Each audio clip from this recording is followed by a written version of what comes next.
ইনাকে বন্ধন bank থেকে বলেছে, আমি ম্যানেজার বলছি, তাই তো? আমাকে প্যান কার্ড আপডেট করতে লাগবে, আপনার ওটিপি নাম্বারটা দিন। পরে আমি ওটিপি নাম্বার দিয়ে শেয়ার করছি, শেয়ার করার পরে আমার ৭৫,৫০০ টাকা কেটে নিয়েছে। কোচবিহার সাইবার ক্রাইম থানায় অভিযোগ জানিয়ে ১৩ দিনের মাথায় প্রতারিত হওয়া সম্পূর্ণ টাকা ফিরে পেলেন জামালদহের যুবক। উল্লেখ্য যে কিছুদিন আগে ব্যাংক কর্তার পরিচয়ে ভুয়ো ফোন আসে জামালদহের নজরুল মিয়ার ফোনে।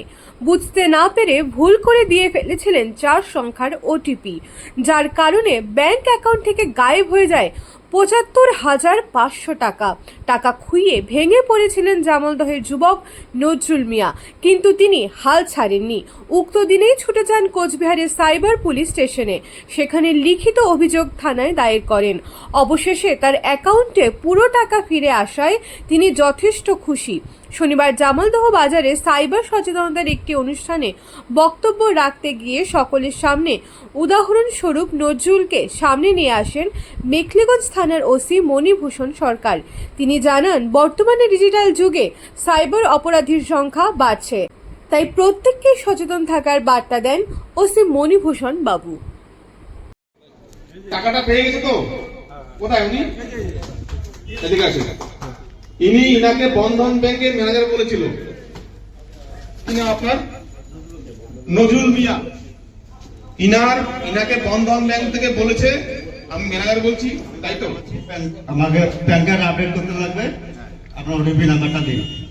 পরে আমি ওটিপি নাম্বার দিয়ে শেয়ার করছি, শেয়ার করার পরে আমার ৭৫,৫০০ টাকা কেটে নিয়েছে।